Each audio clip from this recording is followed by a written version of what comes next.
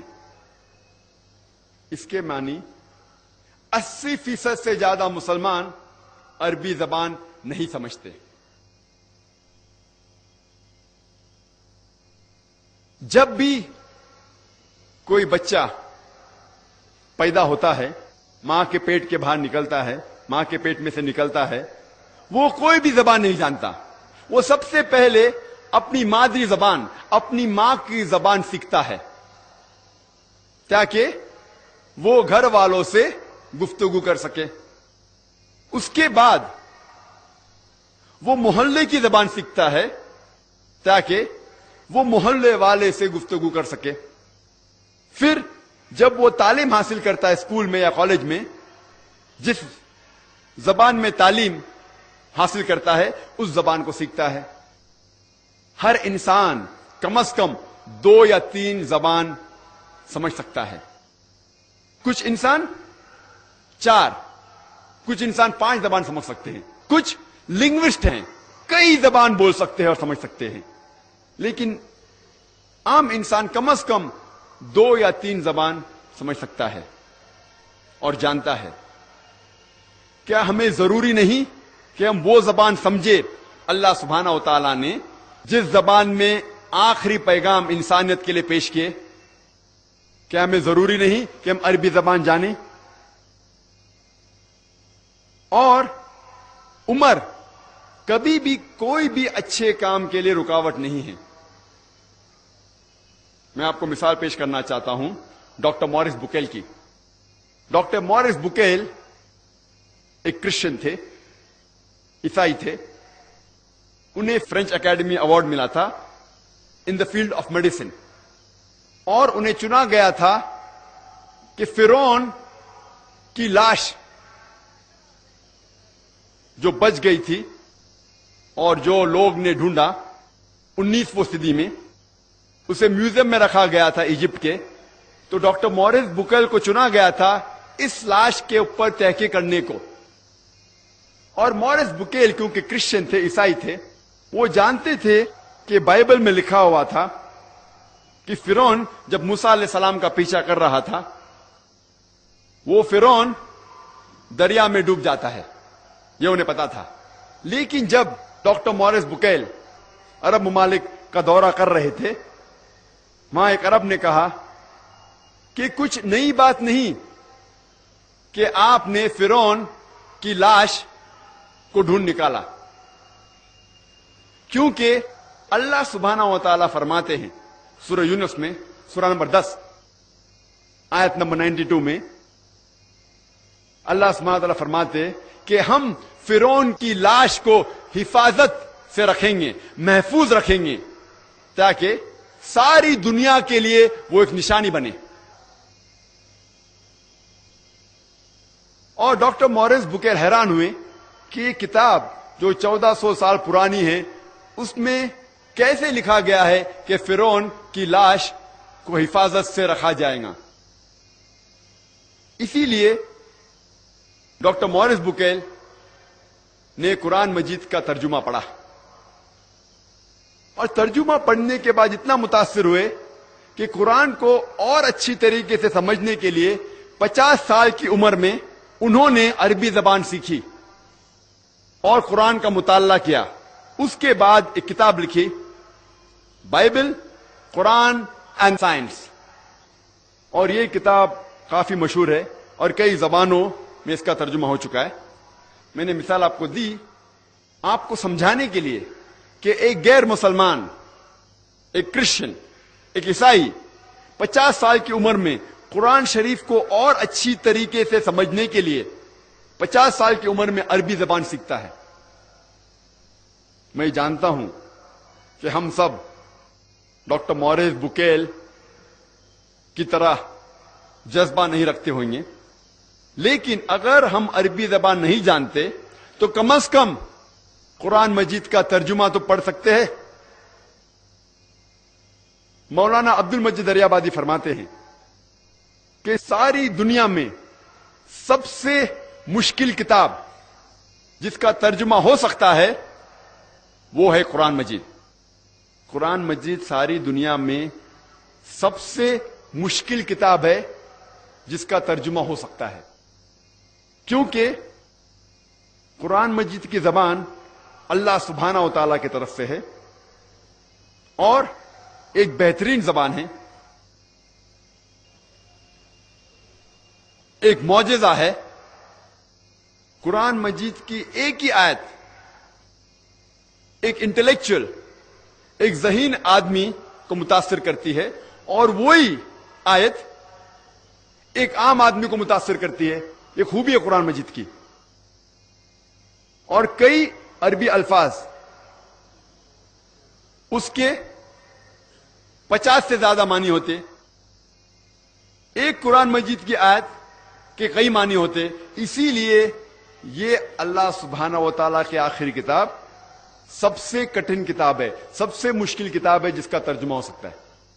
لیکن اس کے باوجود الحمدللہ ثم الحمدللہ کئی علماء نے، کئی مفسرین نے قرآن مجید کا ترجمہ دنیا کے کئی زبانوں میں کیا. جتنے میجر لینگویجز ہے، جتنے سب سے زیادہ بولی جانے والی دنیا کے زبانیں ہیں، اس کے اندر الحمدللہ ثم الحمدللہ قرآن مجید کا ترجمہ ہو چکا ہے. اگر ہم عربی زبان نہیں جانتے، ہمارا فرض ہے کہ کم از کم ہم قرآن مجید کا ترجمہ پڑھیں، اس زبان میں پڑھے جس زبان پہ آپ کو مہارت ہے. اگر آپ کو اردو پہ مہارت ہے تو قرآن مجید کا ترجمہ اردو میں پڑھیے.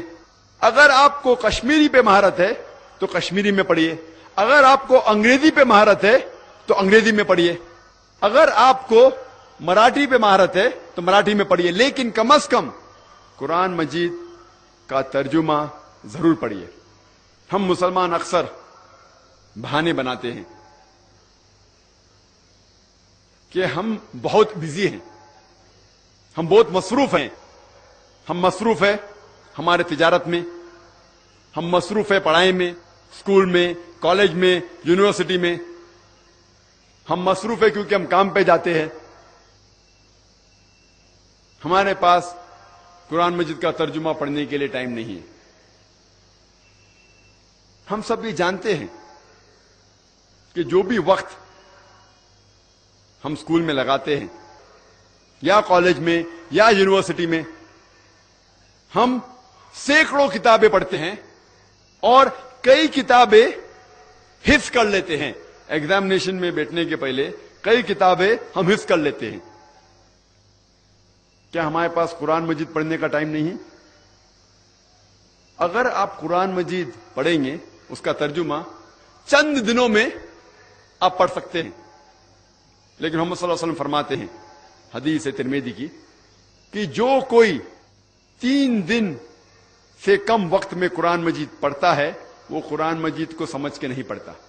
تو اگر آپ سکون سے پڑھیں گے تو انشاءاللہ کم از کم 7 دن میں قرآن مجید کا ترجمہ پڑھ سکتے ہیں. اگر آپ روز ایک جز ایک پارہ پڑھیں گے تو 1 مہینے میں آپ قرآن مجید ختم کر سکیں گے.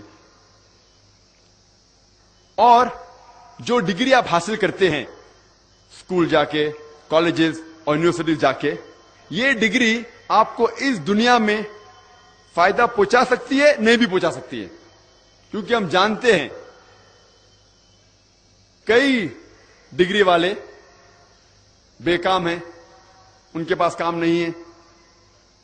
لیکن اللہ سبحانہ و تعالی وعدہ دیتے ہیں کہ اگر آپ اس قرآن کو سمجھ کے پڑھیں گے تو آپ کو آخرت میں ہی نہیں لیکن اس دنیا میں بھی انشاءاللہ فائدہ ہوگا. اللہ تعالیٰ فرماتے ہیں سورہ بقرہ میں سورہ نمبر 2 آیت نمبر 1 اور 2، الف لام میم ذالک الکتاب لا ریب فیہ. الف لام میم، یہ وہ کتاب ہے جس میں کوئی شک نہیں جو تقوی رکھتے ہیں. اور اللہ تعالیٰ کئی آیت میں فرماتے کہ اس قرآن مجید میں آپ کے لیے کئی فائدے ہیں. مثال کے طور پہ اگر آپ کا کوئی قریب دوست فرانس سے آتا ہے اور آپ کے ساتھ کشمیر میں اس کشمیر کو دیکھنے کے لیے آتا ہے، کیونکہ وہ سنا ہوتا ہے کہ کشمیر دھرتی کے اوپر ایک جنت جیسی چیز ہے. جو جنت اللہ تعالیٰ قرآن میں ذکر کرتے وہ تو کئی اچھی ہے، لیکن اگر اس دنیا میں آپ جنت دیکھنا چاہتے ہیں تو کشمیر کی سیر کرو، کشمیر کو دیکھو. تو آپ کا ایک قریب دوست فرانس سے آتا ہے اور کشمیر کی سیر کرتے ہوئے اننت ناگ اسلام آباد بھی آتا ہے اور آپ کے ساتھ 1 ہفتے ساتھ میں گزارتا ہے، آپ کے گھر میں رہتا ہے، آپ کا بہت قریب دوست ہے. 1 ہفتے آپ کے ساتھ رہتا ہے، پھر کشمیر گھومتا ہے، پھر واپس چلے جاتا ہے. وہ دوست اس کو فرینچ زبان پہ مہارت ہے، اردو زبان کچھ ٹوٹی پوٹی انداز سے آپ سے گفتگو کر لیتا ہے، لیکن اس کو مہارت ہے فرینچ میں. وہ جب اپنے گھر واپس لوٹ جاتا ہے فرانس سے خط لکھتا ہے آپ کو، لیکن فرینچ میں لکھتا ہے. آپ جب خط کھولتے ہیں آپ کو فرینچ نہیں پتا تو آپ کیا کرتے ہیں؟ آپ کو جب آپ کا قریب دوست فرینچ میں خط لکھیں گا اور آپ کو اس کو پڑھنے نہیں آئے گا، آپ اس کو سمجھ نہیں سکیں گے، تو آپ کیا کریں گے؟ آپ کیا کریں گے؟ آپ کسی سے اس خط کا ترجمہ کریں گے. آپ ڈھونڈیں گے وہ شخص جو فرینچ جانتا ہے تاکہ وہ آپ کو اپنے دوست کا خط کا ترجمہ کر سکتا ہے. کیونکہ آپ جاننا چاہتے ہیں کہ آپ کے قریب دوست نے آپ کو خط میں کیا لکھا. آپ کوئی بھی حالت میں اس خط کا ترجمہ کریں گے اور جاننا چاہیں گے کہ آپ کے دوست نے آپ کو کیا لکھا. کیا آپ کا فرض نہیں ہوتا کہ آپ جاننا چاہیں گے آپ کے خالق، آپ کے رب اللہ سبحانہ و تعالی نے اپنے آخری پیغام قرآن مجید میں کیا لکھا ہے آپ کے لیے؟ آپ جب اپنے دوست کا خط ترجمہ کرنے کے لیے محنت کریں گے، کیا آپ کا فرض نہیں بنتا کہ آپ جانیں آپ کے خالق، آپ کے رب، آپ کے اللہ سبحانہ و تعالی نے آپ کے لیے کیا پیغام لکھا؟ ہمیں قرآن شریف کا ترجمہ کرنے کی ضرورت نہیں. الحمدللہ ثم الحمدللہ قرآن مجید کا ترجمہ ہو چکا ہے. آپ کو صرف ہدیہ پہ مارکیٹ میں جا کے لینا ہوگا. اور ساری جتنی اہم زبان ہیں ساری دنیا میں الحمدللہ ان زبانوں میں قرآن مجید کا ترجمہ ہو چکا ہے. ہمیں قرآن مجید کا ترجمہ پڑھنا چاہیے وہ زبان میں جس زبان میں آپ کو مہارت ہے. اور اکثر ہم مسلمان سمجھتے ہیں کہ یہ قرآن صرف مسلمانوں کے لیے ہے اور یہ قرآن مجید غیر مسلمانوں کو نہیں دینا چاہیے. یہ ہماری غلط فہمی ہے, ہمارا وہم ہے, کیونکہ اللہ سبحانہ و تعالیٰ فرماتے ہیں قرآن شریف میں سورہ ابراہیم میں سورہ نمبر 14 آیت نمبر 1 الف لام را, یہ کتاب نازل کی گئی تھی محمد صلی اللہ علیہ وسلم پہ تاکہ وہ ساری انسانیت کو اندھیرے سے روشنی میں لے آئے. قرآن مجید میں یہ نہیں لکھا ہوا ہے کہ قرآن مجید صرف مسلمان یا صرف عربوں کے لیے ہے. یہاں اللہ تعالیٰ فرماتے ہیں یہ قرآن شریف محمد صلی اللہ علیہ وسلم پہ نازل کی گئی تھی تاکہ وہ انسانیت کو اندھیرے سے روشنی میں لے کے آئے. اللہ تعالیٰ فرماتے ہیں سورہ ابراہیم میں سورہ نمبر 14 آیت نمبر 52 میں آیت نمبر 52 میں کہ یہ قرآن مجید ساری انسانیت کے لیے پیغام ہے اور ان کے لیے جو سمجھتے ہیں, اور ان سے کہہ دو کہ اللہ سبحانہ و تعالیٰ ایک ہے اور سمجھنے والے اللہ کے کلام کو سمجھیں گے. اللہ تعالیٰ فرماتے ہیں سورہ بقرہ میں سورہ نمبر 2 آیت نمبر 185 اللہ تعالیٰ فرماتے ہیں رمضان وہ مہینہ ہے جس میں قرآن شریف نازل ہو چکا تھا اور یہ ساری انسانیت کے لیے ہدایت کی کتاب ہے تاکہ لوگ سمجھ سکے غلط کیا ہے اور صحیح کیا ہے. قرآن میں لکھا ہوا ہے کہ قرآن صرف مسلمانوں یا عربوں کے لیے ہدایت نہیں, سارے انسانیت کے لیے ہدایت ہے. اللہ تعالیٰ فرماتے ہیں سورہ الزمر میں چیپٹر نمبر 39 سورہ نمبر 39 آیت نمبر 41 میں کہ ہم نے قرآن نازل کی محمد صلی اللہ علیہ وسلم پہ یہ کتاب تاکہ وہ ہدایت دے انسانوں کو. قرآن میں یہ نہیں لکھا ہے کہ صرف مسلمان یا عربوں کو ہدایت دے, سارے انسانیت کو ہدایت دے. اور ہمارے آخری پیغمبر محمد صلی اللہ علیہ وسلم صرف عربوں یا صرف مسلمانوں کے لیے نہیں بھیجے گئے تھے. اللہ تعالیٰ فرماتے ہیں سورہ انبیاء میں سورہ نمبر 21 آیت نمبر 107 میں وما ارسلناک الا رحمت للعالمین, ہم نے تمہیں نہیں بھیجا لیکن صرف ایک رحمت ساری انسانیت کے لیے, سارے جہاں کے لیے. اللہ تعالیٰ فرماتے ہیں وما ارسلناک الا کافۃ للناس بشیرا ونذیرا, کہ ہم نے تم کو بھیجا ایک پیغمبر سارے انسانیت کے لیے تاکہ آپ لوگوں کو اچھائی کی طرف بلائے اور برائی سے روکے. لیکن اکثر لوگ اب بھی نہیں جانتے. ہمیں قرآن مجید کے ان آیتوں سے سمجھ میں آتا ہے کہ قرآن مجید اور محمد صلی اللہ علیہ وسلم ساری انسانیت کے لیے بھیجے گئے تھے, مسلمانوں کے لیے بھی اور غیر مسلمانوں کے لیے بھی. لیکن ہم مسلمان لوگ قرآن مجید کو سمجھ کے تو پڑھتے نہیں, لیکن اتنی حفاظت کرتے اس کی کہ دوسروں کو بھی پڑھنے نہیں دیتے. کہتے ہیں کہ قرآن مجید کو جو لوگ نجیس ہے وہ ہاتھ نہیں لگا سکتے, اور قرآن شریف کی ایک آیت کوٹ کرتے, قرآن مجید کی ایک آیت کا حوالہ دیتے ہیں سورہ واقعہ سورہ نمبر 56 چیپٹر 56 آیت نمبر 77 to 82 جس میں لکھا ہوا ہے کہ یہ وہ قرآن ہے جو اللہ سبحانہ و تعالیٰ نے نازل کیا اور اسے کوئی بھی نہیں ہاتھ لگائے گا صرف وہ جو مطہرین ہیں. لوگ سمجھتے ہیں اس آیت سے یہ معلوم ہوتا ہے کہ کوئی بھی نہیں ہاتھ لگا سکتا ہے, صرف جو وضو میں ہیں اور جو پاک ہیں. اگر اس آیت کی معنی ہوتی کہ کوئی بھی قرآن شریف کو، اس قرآن شریف جو مصحف ہے اس کو کوئی نہیں ہاتھ لگا سکتا ہے، صرف وہ جو پاک ہے جو وضو میں، تو کوئی بھی شخص، کوئی بھی غیر مسلمان دکان پہ جا کے 100 روپے میں، 150 روپے میں قرآن مجید خرید سکتا ہے اور ہاتھ لگا سکتا ہے، اور قرآن مجید غلط ثابت ہو جائے گا. جب قرآن مجید کہتے ہیں اس کا مطلب یہ مصحف نہیں ہے، یہ قرآن شریف کتاب نہیں ہے، وہ قرآن مجید جو لوح محفوظ میں ہے، جس کا ذکر سورہ برج میں بھی ہے، سورہ نمبر 85 آیت نمبر 22 میں، لوح محفوظ. اگر آپ دیکھیں گے اس آیت کہ نزول قرآن کیوں نازل ہوا، کچھ لوگ کہتے تھے، کئی لوگ کافر اور مشرکین کہتے تھے کہ محمد صلی اللہ علیہ وسلم کو نعوذ باللہ یہ وحی شیطان کی طرف سے آتی تھی. اللہ سبحانہ و تعالیٰ فرماتے ہیں کہ یہ لوح محفوظ کے نزدیک کوئی بھی نہیں آ سکتا ہے، صرف وہ لوگ جو مطہرین ہیں. مطہرین کے معنی وہ جس نے کوئی بھی گناہ نہیں کیا، وہ بالکل پاک ہے، صرف جسم سے نہیں، سارے طریقے سے. اس کے معنی ہے کہ فرشتے.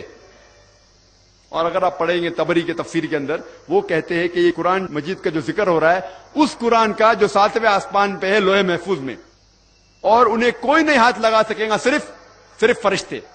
تو شیطان تو قریب آ ہی نہیں سکتا. اس کے معنی یہ نہیں کہ کوئی بھی انسان جو پاک نہیں ہے وہ ہاتھ نہیں لگا سکتا. ہاں، پاک ہونا، وضو میں ہونا اچھی بات ہے، لیکن اس آیت سے یہ نہیں ثابت ہوتا ہے کہ فرض ہے. اور کچھ لوگ کہتے ہیں ہم قرآن مجید کا صرف ترجمہ دیں گے، عربی متن قرآن شریف عربی میں ساتھ ساتھ نہیں دیں گے. اگر کوئی صرف ترجمہ بھی دینا چاہتا ہے مجھے کوئی اعتراض نہیں، لیکن میں خصوصاً جب میں دیتا ہوں کوئی غیر مسلمان کو قرآن، ترجمے کے ساتھ عربی متن عربی قرآن بھی دیتا ہوں، کیونکہ ترجمے میں کوئی بھی غلطی اگر ہو، اور ترجمے تو انسان کرتے ہیں، غلطی تو کہاں نہ کہاں کریں گے ہی. اگر کوئی ترجمے میں غلطی ہوں گی تو وہ اللہ سبحانہ و تعالیٰ کی طرف سے نہیں ہے، وہ انسان کی طرف سے ہے. اسی لیے میں خود ترجمے کے ساتھ عربی بھی دینا پسند کرتا ہوں، کیونکہ مثال کے طور پہ اکثر آپ اگر پڑھیں گے سورہ لقمان کی آخری آیت، سورہ لقمان سورہ نمبر 31 آیت نمبر 34 میں ذکر کرتا اللہ تعالیٰ کہ اللہ کے علاوہ کوئی بھی نہیں جانتا کہ ماں کے پیٹ کے اندر جو بچہ ہے وہ کیسا ہوگا. اگر آپ اردو ترجمہ پڑھیں گے، اکثر اردو ترجمے میں لکھا ہوا ہے کہ کوئی بھی نہیں جانتا کہ ماں کے پیٹ کے اندر جو بچے کا جنس ہے وہ لڑکا ہے کہ لڑکی ہے، کوئی نہیں جانتا، صرف اللہ تعالیٰ جانتے ہیں. اور اگر کوئی غیر مسلمان پڑھیں گا کہ قرآن شریف میں اللہ تعالیٰ فرماتے ہیں کہ اللہ کے علاوہ کوئی بھی نہیں جانتا ماں کے پیٹ کے اندر لڑکا ہے کہ لڑکی ہے، اور اگر وہ ذرا بھی سائنس کے بارے میں جانتا ہے، وہ کہیں گا یہ غلط ہے، کیونکہ آج سائنس ایڈوانس ہو چکی ہے. الٹراسونوگرافی، ایمنیوسینٹس کے ذریعے آسانی سے ہمیں پتا چل سکتا ہے کہ ماں کے پیٹ کے اندر لڑکا ہے لڑکی ہے. اگر آپ عربی پڑھیں گے اس کے اندر لفظ جنس ہے ہی نہیں، اس میں صرف یہ لکھا ہوا ہے کہ کوئی بھی نہیں جانتا، صرف کوئی بھی نہیں جانتا ماں کے پیٹ کے اندر بچہ کیسا ہوگا، صرف اللہ تعالی کے علاوہ. کیسا ہوگا کہ مانی وہ ماں کے پیٹ کے باہر نکلنے کے بعد اچھا ہوگا یا برا ہوگا، معاشرے کے لیے فائدے مند ہوگا یا نقصان دار، وہ آخرت میں جنت جائے گا یا جہنم جائے گا، کوئی بھی نہیں جانتا. اور سارے ڈاکٹر سارے مشین بھی اکٹھا کریں گے تو کوئی بھی یہ نہیں کہہ سکے گا کہ وہ لڑکا وہ بچہ جنت میں جائیں گا جہنم میں جائیں گا. تو اس میں غلطی ہے ترجمے کرنے والے کی. تو اسی لیے میں خصوصاً چاہتا ہوں کہ جب بھی ترجمہ دے غیر مسلمان کو تو عربی کے ساتھ دے، تو ہم کہہ سکتے ہیں کہ عربی کے اندر یہ غلطی نہیں ہے، یہ ترجمہ کرنے والے کی غلطی ہے. اور جو لوگ کہتے ہیں کہ اگر آپ عربی قرآن غیر مسلمان کو دیں گے اور آپ کو سزا ملیں گی، تو میں کہتا ہوں کوئی حرج نہیں. اگر اللہ تعالیٰ مجھے ذمہ دار ٹھہرائیں گے عربی قرآن کوئی غیر مسلمان کو دینے کے لیے، تو میں میرے آخری رسول محمد صلی اللہ علیہ وسلم کے ساتھ ہوں گا. کیونکہ محمد صلی اللہ علیہ وسلم کی سیرت سے میں یہ معلوم ہوتا ہے کہ محمد صلی اللہ علیہ وسلم نے غیر مسلمان بادشاہوں کو خط لکھوائے. صحابہ سے کہا کہ خط لکھو, اور اس خط میں قرآن کے آیت بھی لکھوائے. کئی بادشاہوں کو لکھا, یمن کے بادشاہ, مصر کے بادشاہ, ایمپر ہرکولس, کئی بادشاہوں کو لکھا کہ آپ اسلام قبول کرو. اور اس خط کے اندر صحاباؤں کے ذریعے قرآن کی آیت بھی لکھی, اور کئی بادشاہوں نے الحمدللہ اسلام قبول کیا. کئی بادشاہوں نے خط کو پھاڑ دیا اور پیر کے نیچے مسلا. ایسا ایک خط موجود ہے کوپٹا کی میوزیم میں, جس کے اندر اللہ کے رسول سورہ عمران سورہ نمبر 3 آیت نمبر 64 لکھواتے ہیں, جس میں ذکر ہے کل یا اہل الکتاب, کہو اہل کتاب سے, تعالوا الی کلمۃ سواء بین و بینکم, آؤ اس بات کی طرف جو آپ اور ہم میں یکساں ہے. سب سے پہلی بات ہے اللہ نعبد الا اللہ, کہ اللہ سبحانہ و تعالی ایک ہے. ولا نشرک بہ شیئا, اللہ کے ساتھ کسی کو شریک نہ کرے. ولا نشرک بہ شیئا ولا یتخذ بعضنا بعضا اربابا من دون اللہ, ہم آپ اور ہم میں سے اللہ کے علاوہ کسی کو رب نہ بنائیں. فَإِن تَوَلَّوْا فَقُولُوا اشْهَدُوا بِأَنَّا مُسْلِمُونَ, اگر وہ پھر بھی نہیں مانے تو آپ شہادت دو کہ ہم مسلم ہیں. یہ قرآن مجید کی آیت سورہ عمران سورہ نمبر 3 آیت نمبر 64 میں ہمیں ایک طریقہ دکھاتا ہے کس طریقے سے غیر مسلمانوں سے گفتگو کرنا چاہیے, بات چیت کرنا چاہیے, کس طریقے سے دعوت دینا چاہیے. اگر اللہ سبحانہ و تعالیٰ مجھے ذمہ دار ٹھہرائیں گے تو میں محمد صلی اللہ علیہ وسلم کے ساتھ ہوں گا. اور میں آپ سے ایک سوال پوچھنا چاہتا ہوں. آج دنیا میں لگ بھگ 1.5 کروڑ عرب ہیں جو کرسچن ہیں, کاپٹک کرسچن ہیں. 1.5 کروڑ, 150 لاکھ لگ بھگ عرب ہے جو کرسچن ہیں, عیسائی ہیں, جنم سے عیسائی ہیں, سینکڑوں سالوں سے عیسائی ہے. میں آپ سے یہ پوچھنا چاہتا ہوں, یہ عرب عیسائی کو آپ کون سا ترجمہ دیں گے؟ قرآن مجید کا کون سا ترجمہ دیں گے؟ عربی زبان تو ان کی مادری زبان ہے, آپ قرآن مجید کا پھر سے عربی میں ترجمہ کریں گے. آپ اصل نسخہ دیں گے, قرآن مجید کا اصل نسخہ دیں گے عربی میں. اسی لیے میں کہتا ہوں کہ ہمارا فرض ہے کہ ہم قرآن مجید پڑھے, سمجھے, عمل کرے اور باقی لوگوں کو قرآن کا پیغام پھیلائے. اکثر کئی مسلمان کہتے ہیں یہ قرآن مجید صرف عالم لوگ, صرف عالم علماء قرآن شریف کو سمجھ کے پڑھنا چاہیے. یہ قرآن مجید ایسی کٹن کتاب ہے, ایسی مشکل کتاب ہے کہ صرف عالم لوگ سمجھ سکتے ہیں, عام آدمی اسے نہیں سمجھ سکتا. کئی مسلمان کہتے ہیں کہ قرآن مجید کو سمجھنے کا کام صرف علماء کا ہے, صرف عالموں کا ہے, عام آدمی نہیں سمجھ سکتا. میں نے تقریر ایک قرآن مجید کی آیت سے کی جو کم از کم ایک ہی سورے میں اللہ سبحانہ و تعالی 4 دفعہ دہراتے ہیں. اللہ تعالیٰ فرماتے سورہ قمر میں سورہ نمبر 54,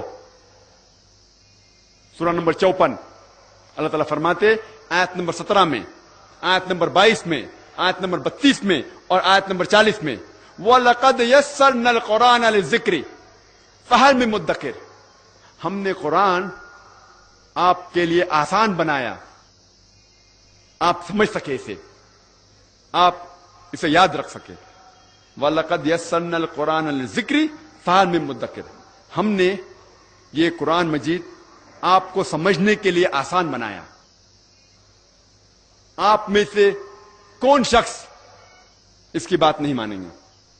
جب اللہ سبحانہ و تعالی کئی آیتوں میں فرماتے ہیں کہ ہم نے قرآن آپ کو سمجھنے کے لیے آسان بنایا, آپ اللہ تعالیٰ کی بات مانیں گے یا وہ مسلمان کی جو کہتے صرف علماء کے لیے ہے؟ اور اللہ سبحانہ و تعالیٰ کئی آیت میں فرماتے سورہ بقرہ میں بھی لعلکم تعقلون, پھر آپ نہیں سمجھوگے.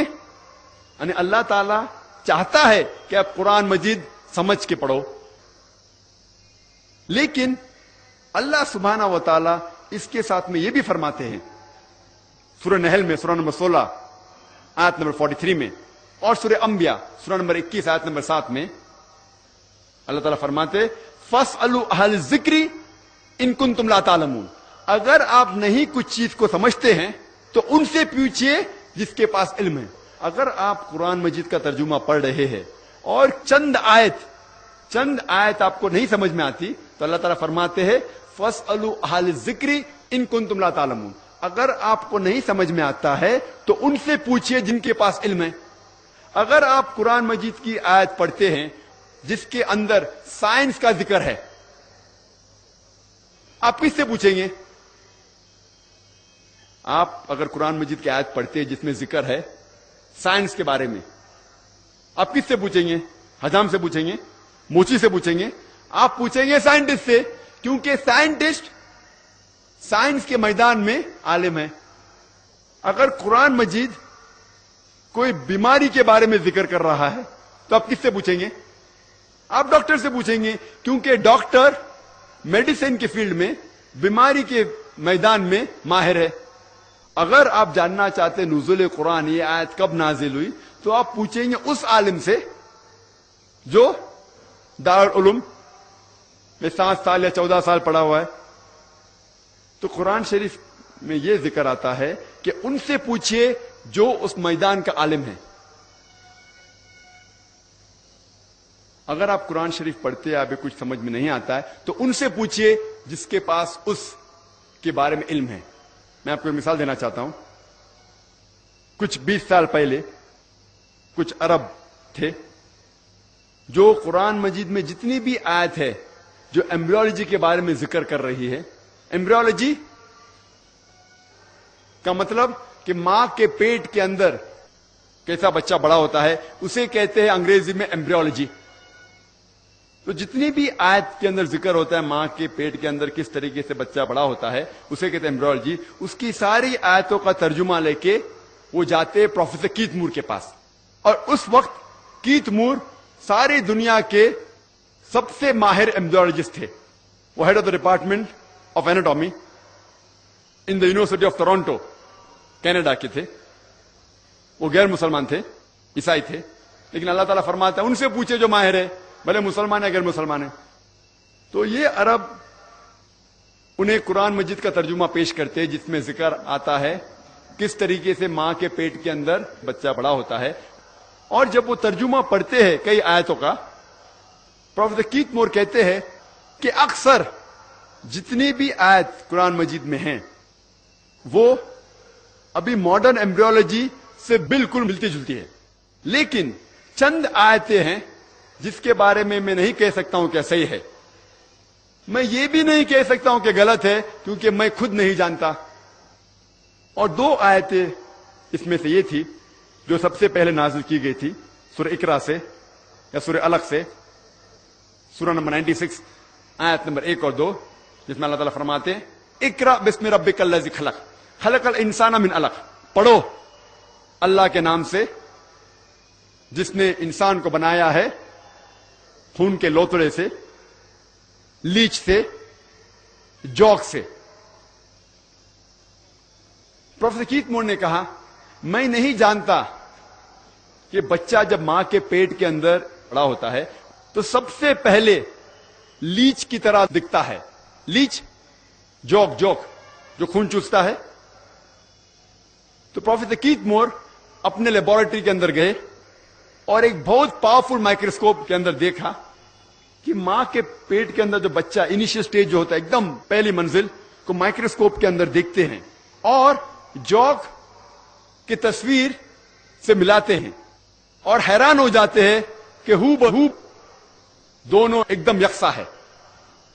اور جب انہیں لگ بھگ 80 سوال پوچھے گئے ایمبریولوجی کے بارے میں تو انہوں نے کہا اگر آپ یہ سوال مجھے 30 سال پہلے پوچھے ہوتے، یعنی آج سے 50 سال پہلے، تو میں 50% سے زیادہ اس کے جواب نہیں دے سکتا تھا، کیونکہ ایمبریولوجی ایک ایسا سبجیکٹ ہے میڈیسن کا، ایک ایسا برانچ ہے جو ابھی